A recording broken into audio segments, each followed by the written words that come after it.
মুর্শিদাবাদের সভা থেকে অধীর চৌধুরীকে ছোট মোদি বলে কটাক্ষ নওশাদের। মুর্শিদাবাদের নগর পীরতলা মাঠে নির্বাচনী সভা থেকে প্রদেশ কংগ্রেস সভাপতি অধীর রঞ্জন চৌধুরীকে ছোট মোদি বলে কটাক্ষ করলেন আইএসএফ বিধায়ক নওশাদ সিদ্দিকী। শুক্রবার সন্ধ্যায় জঙ্গিপুর লোকসভা কেন্দ্রের আইএসএফ প্রার্থী শাহজাহান বিশ্বাসের হয়ে নির্বাচনী প্রচারে আসেন নওশাদ। বক্তব্য রাখতে উঠে রাজ্য কেন্দ্র সরকারকে তোপ দাগার পাশাপাশি প্রদেশ কংগ্রেস সভাপতি অধীর রঞ্জন চৌধুরীর সেবজন বিজেপি বলে কটাক্ষ করেন। ৭৫ বছর ধরে তার আগে থেকে আমরা হিন্দু মুসলমান এক জায়গায় বসবাস করে এসেছি। আর এই শুভেন্দু অধিকারীরা, এই দিলীপ ঘোষরা এদের ভোটের জন্য আমাদের মধ্যে বিভেদ লাগাতে চাইছে, সেটা হতে দেবেন না। যার যাকে ভালো লাগবে ভোট দেবেন, আমি আপনাদের কাছে বলবো। কিন্তু দিনের শেষে প্রতিবেশী এরা ভোটের জন্য যে বিভাজনের রাজনীতি করছে, এটা হতে দেবেন না। এরা ভোটের জন্য যে খুন খারাপি করার চেষ্টা করছে, এটা হতে দেবেন না। আপনারা একটু ভাবুন তো, ১৭ বার পার্লামেন্টে পাঠিয়েছেন। আপনার দাদু ভোট দিয়েছেন, পার্লামেন্টে গিয়েছে। আপনার বাবা ভোট দিয়েছে, পার্লামেন্টে গিয়েছে। আপনিও ভোট দিয়ে পার্লামেন্টে পাঠিয়েছেন। আপনার দাদু কিছু পেল না, আপনার বাবা কিছু পেল না, আপনিও কিছু পেলেন না, কিন্তু নেতার ছেলে নেতা হয়েছে। ভুল বলছে নাকি বাকি? কিন্তু আপনাদের মধ্যে কি হচ্ছে? আপনার দাদুর সাথে ওর দাদুর লড়াই লাগিয়ে দেয়। কেউ কারো মাথা ফাটিয়েছে, কেউ কেস খেয়েছে, কেউ কবরে গেছে, কেউ শ্মশানে গেছে, কেউ জেল খেটেছে। আপনার বাবাদের সাথে একই হয়েছে। আর ভোটটা এদিকে ওদিকে না দিয়ে রামচন্দ্রের পক্ষে দিয়ে রামচন্দ্রকে পার্লামেন্টে পাঠান। 1 বছরে 5 কোটি টাকা উন্নয়নের জন্য আসে, 5 বছরে 25 কোটি টাকা আসে। সেই টাকাটা খামের মধ্যে করে বলেছেন আগের দিনে, খামের মধ্যে করে বাড়িতে বাড়িতে পৌঁছে দেবে যে কোথায় কিভাবে খরচ হচ্ছে। আপনাদেরকে নিয়ে আমরা কাজ করব। ধরুন না, এখানে কোন একটা প্রজেক্ট চলছে, আপনাদেরকে তো সাথে নেয় না, সাধারণ মানুষকে তো নেয় না। কারণ নেয় না কেন? তাদেরকে জানায় না কেন? মালটা কাটমানি খাওয়ার সৌদি দেওয়া হয়ে যাবে। আপনাদের বলে রাখি আমরা, আপনারা আমাদের সুযোগ দিলে এখানে যে মানুষের যে ডেভেলপমেন্টের জন্য যে কাজটা আমরা করব, একটা মনিটরিং কমিটি থাকবে। সেই মনিটরিং কমিটিতে কারা থাকবে?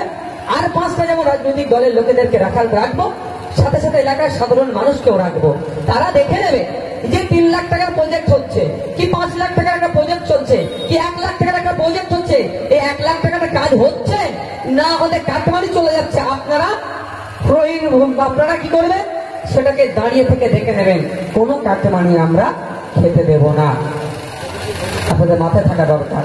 কারণ আমরা আপনাদের বলি, আমরা দেখেছি তো বিগত দিনে। আমি নিজে একজন বিধায়ক, আমি জানতাম না এর মধ্যে কিভাবে কাটমানি হয়। আমার ল্যাডের যে টাকাটা খরচ করার জন্য বিভিন্ন সংস্থার সাথে কথা বলেছি। এক সংস্থা আমাকে বলেছে যে ভাইজান, সংস্থা যিনি দায়িত্ব আছে, যে আপনার জন্য কত পার্সেন্টেজ রাখবো। আমি তো অবাক হয়ে গেছিলাম। আমি জিজ্ঞাসা করলাম কি বলছেন, তখন আমি বুঝতে পারিনি। দ্বিতীয়বার বলছে, আমি তখনও জিজ্ঞাসা করছি খুলে বলুন তো কি হয়েছে। বলছে ভাইজান, এই যে ল্যাডের টাকাগুলো, অর্থাৎ এমএলএ কোটায় যে টাকাগুলো খরচের জন্য আসে, এইটা আমরা যারা বিভিন্ন এমএলএদের খরচ করি, তবে সবাই নয়, তবে ম্যাক্সিমাম এমএলএ, কেউ 30%, কেউ 20% টাকা এখান থেকে তাদের ফেরত দিতে হয়। 1 লাখ টাকার কাজ করলে কারো 30,000, কারো 20,000 টাকা ফেরত দিতে হয়। তো আপনার জন্য কত টাকা ফেরত দেবো বলুন? আমি তো অবাক। আমি তাকে বলেছিলাম, এটা আমার বাবার টাকা নয়, এটা জনগণের ট্যাক্সের টাকা, আমার 1 পয়সা লাগবে না। প্রয়োজনে বলুন, যদি নিজের গাঁট থেকে কিছু দিতে হয় সেটা দেবো, কাজটা যেন ভুল নয়, কাজটা সঠিক হয়। তাই আপনি এখানে বলবো, আপনারা যদি আমাদেরকে ভোট দিয়ে পার্লামেন্টে পাঠান, 1 বছরে 5 কোটি টাকা, 5 বছরে 25 কোটি টাকা, শুধু 25 কোটি টাকা থেকে কাটমানি তো নেওয়ার কোনো প্রশ্নই আসছে না। প্রয়োজনে আরো বেশি টাকা পার্লামেন্ট থেকে বার করে নিয়ে এসে আপনাদের স্বার্থে কাজে লাগাবে আমাদের শাহজাহান সাহেব, আমাদের ইন্ডিয়ান সেকুলার ফ্রন্ট। যদি আপনারা সুযোগ দেন। বন্ধুগণ, অনেকে অনেক কিছু বলবে, অনেকে ভয় দেখাবে, অনেক কিছু বলবে, কোনো যাওয়ার দরকার নেই। শুধু একটা কথাই বলি, এই ছোট অমিত শাহকে দেখে নিন, ছোট জেপি নাড্ডাকে দেখুন, ছোট মোদীকে দেখুন, এদের ফাঁদে পা দেবেন না। 25 বছর ধরে এই ছোট অমিত শাহ, ছোট জেপি নাড্ডা, ছোট মোদী আপনাদের ভোট চুরি করেছে, লুট করেছে। আর মাঝে মধ্যে এসে কি করছে, মাথায় টুপি আর হাজি রুমাল পরে বড় মুসলমান সেজেছে। তোমাকে মুসলমান সাজতে হবে না ভাই।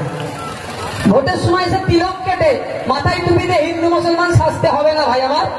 আমি মুসলমান, আমি হিন্দু, আমি দলিত, আমি আদিবাসী, আমার যেটা অভাব সেটা পূরণ করে দিলেই তো হয়ে যাবে। তুমি মানুষ সাজো না ভাই। মানুষ শাস্ত্রে খুব কমকে দেখছি, কে হিন্দু শাস্ত্রে আর কে মুসলমান শাস্ত্রে। আর আমার এখানকার হিন্দু মা, আমার এখানকার মুসলমান মা, সে তার আর্থিকভাবে দুর্বল হয়ে যাচ্ছে, তার রেশন চুরি হয়ে যাচ্ছে, তার কথা বলার লোক দেখতে পাওয়া যাচ্ছে না। তাই ভোটের সময় হিন্দু মুসলমান শাস্তি হবে না ভাই, তুমি মানুষ সাজো, এটাই তোমার কাছ থেকে আশা করবো।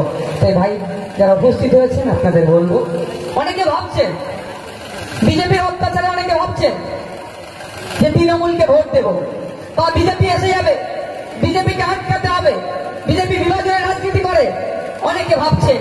আমি আপনাদের বলি, বিজেপির বিরুদ্ধে ভোটটা যদি তৃণমূলকে দেন, সেই ভোটটা কিন্তু আপনার সঠিক জায়গায় দেওয়া হচ্ছে না। তৃণমূল বিজেপি একে অপরের পরিপূরক, যেখানেই ভোট দেবেন একই ভাড়ে এসে পড়বে। কেউ যদি মনে করে এই বিভাজনের রাজনীতিকে বন্ধ করতে হবে, এই হিংসার রাজনীতিকে বন্ধ করতে হবে, কে মুসলিম কে দলিত